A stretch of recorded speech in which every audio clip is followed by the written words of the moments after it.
ou se vai ter gente empurrando ônibus terminais afora. Olha, e falando em transporte coletivo, depois do processo de consulta pública, a licitação do transporte coletivo da região metropolitana da capital agora deve ser discutida em uma audiência. A Agência de Assuntos Metropolitanos do Paraná, a AMEP, que é a responsável pela rede integrada de transporte, recebeu 181 sugestões ao longo de 15 dias. Durante esse período, a população, entidades de classe e empresários do setor tiveram acesso aos documentos do processo licitatório e participaram com colaborações e apontamentos. Entre os principais pedidos apresentados estão novas integrações, ônibus mais novos, estações maiores e mudanças de itinerários e horários. A partir de agora, a AMEP vai analisar todo o material e depois disso vai fazer uma audiência pública sobre a licitação. A previsão é de que essa reunião ocorra dentro de 60 dias, ou seja, até março. Gilson Santos, que é o diretor-presidente da AMEP, falou sobre o andamento dessa licitação. Nós estamos agora finalizando essa análise da consulta pública, dessas 181 contribuições que nós recebemos.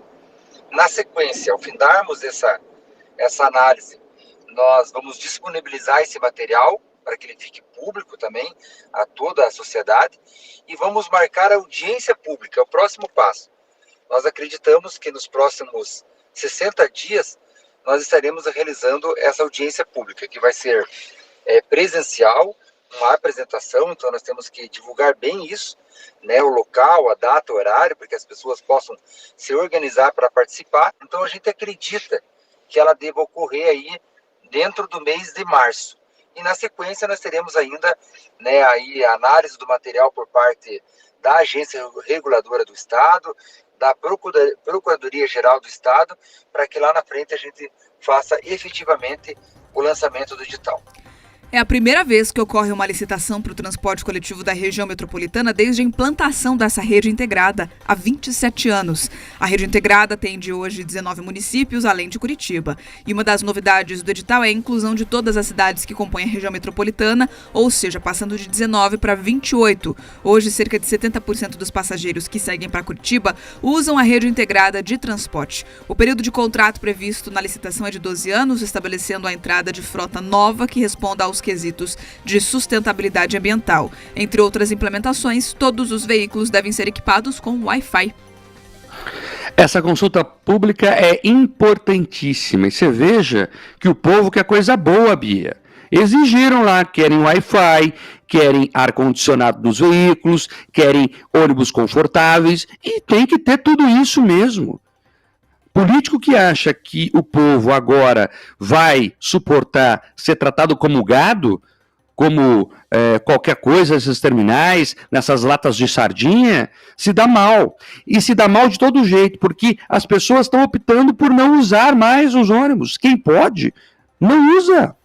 Tanto é verdade que você pega o número, cada vez menos usuários, os sistemas de transporte público aqui de Curitiba e região.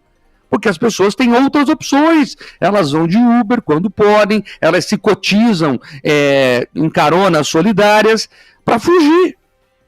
Às vezes fica o mesmo preço, às vezes fica até um pouquinho mais barato e fogem do sistema de transporte público. Então, ou se reinventa, ou ele vai quebrar de vez. E que bom que o governo do Paraná está fazendo essa consulta para entender o que as pessoas querem e tentar melhorar o sistema. A rede integrada de transporte de Curitiba é um patrimônio de toda a região. Foi uma das primeiras do país. Aí veio a gestão Gustavo Fruit, que acabou com ela. Gustavo Fruit acabou com ela, não conseguiu conversar com o governo do estado, ela foi desmembrada. Para quem é do interior é o seguinte, a rede integrada de transporte significa que o trabalhador pega um ônibus em Piraquara e chega até o centro de Curitiba com uma passagem. Significa que quem está lá em Pinhais, quem está em São José dos Pinhais, quem está em outras cidades da região metropolitana, consegue chegar até o seu trabalho pagando uma passagem, com a chamada integração. A gente trouxe isso lá nos anos 70, anos 80. Aí conseguiram acabar com isso na gestão Fruit, agora ela vem sendo retomada cada vez com mais fôlego. É importantíssimo que consultas como essa sejam feitas, e mais do que ouvir as pessoas, agora o Gilson Santos, o pessoal lá da Agência Metropolitana de Curitiba, tem que ouvir e colocar em prática o que as pessoas pediram. E tudo isso porque nesse momento o mundo inteiro discute novas matrizes de transporte, discute soluções que impactem menos o meio ambiente, que impactem menos a questão da poluição, que tenham a possibilidade de aumentar a integração entre as pessoas, e tudo isso é alcançado sim por um transporte coletivo eficiente.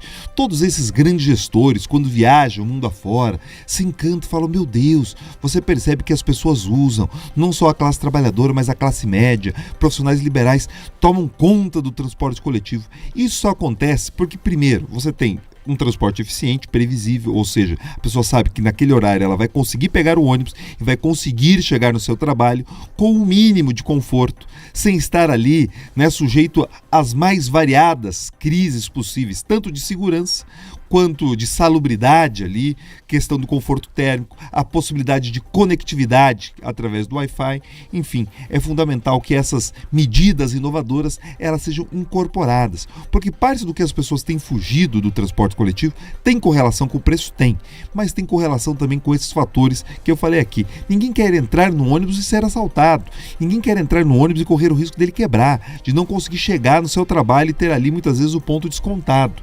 Então tudo isso tem que ser levado em conta sim, porque quando a gente fala da integração, e o Mark lembrou bem a questão do Gustavo Fruito, quando ele promoveu essa desintegração, quando ele virou as costas para a região metropolitana, a economia de Curitiba sofreu, a economia dos municípios limítrofes aqui sofreu. Por quê? A circulação de pessoas, tanto na questão de trabalho, quanto também a circulação das pessoas para o consumo, ele é fundamental, traz recursos para a capital, possibilita a instalação de empresas aqui no entorno, porque a mão de obra ela circula. Então é uma fortaleza essa visão metropolitana. Então quem desconhece o impacto que tem a integração não deveria compor a gestão. Então é importante sim, isso que a agência tem feito, é importante a participação das pessoas, e mais do que tudo isso, é importante que os instrumentos sejam garantidos para que nenhum gestor no futuro tenha a ideia, né, como diria lá no interior da Araucária, onde eu cresci, não tenha a ideia de jirico de tentar desintegrar novamente o que é tão importante, o que é um benefício, o que é um patrimônio de todos nós. Agora, 7h28. Repita. 7h28. Bia, os ouvintes